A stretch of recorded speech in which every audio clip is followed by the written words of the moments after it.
தாராசுரம் கோவில் இருக்கும். இங்கே உள்ள தூண்கள் பார்த்திங்கன்னா, ஒவ்வொரு சிற்பங்களும் இந்த அளவு தான் அதில் ஒரு பாக்ஸில் மாரி செதுக்கியிருப்பாங்க. ஆனா ஒவ்வொரு தூண்லேயும் ஒரு ஒரு ஸ்டோரி இருக்குது. ஒரு இதில் வந்துட்டு ஒரு 3 சிற்பங்கள் இருக்குது, பாக்ஸாக. இந்த ஒரு பாக்ஸ்லேயும் ஒரு ஒரு ஸ்டோரி இருக்குது. இங்கே ஒரு ஸ்டோரி இருக்குது, இங்கே ஒரு கதை இருக்குது. அதாவது இங்கே உள்ள கதைகள் சொல்லட்டுமா இப்போ? அதாவது ஒரு திருமண நிகழ்ச்சி மாரி வந்துட்டுருக்கு. அதாவது 2 ஆண், ஒரு பெண் வந்துட்டு கையை பிடிச்சிருக்காங்க.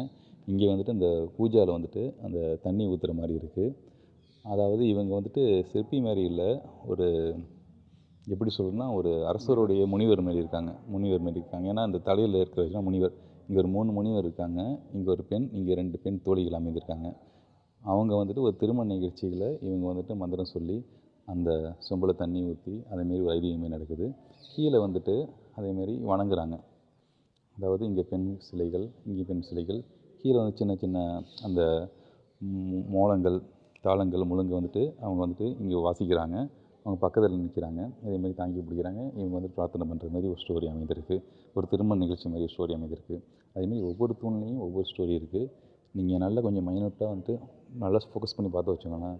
ஒவ்வொரு இதுலேயும் அந்த காலத்தில் என்ன கதைகள் நடந்திருக்கு அப்படின்னு ஒரு சிற்பத்தாலே செதுக்கிட்டு போயிட்டாங்க.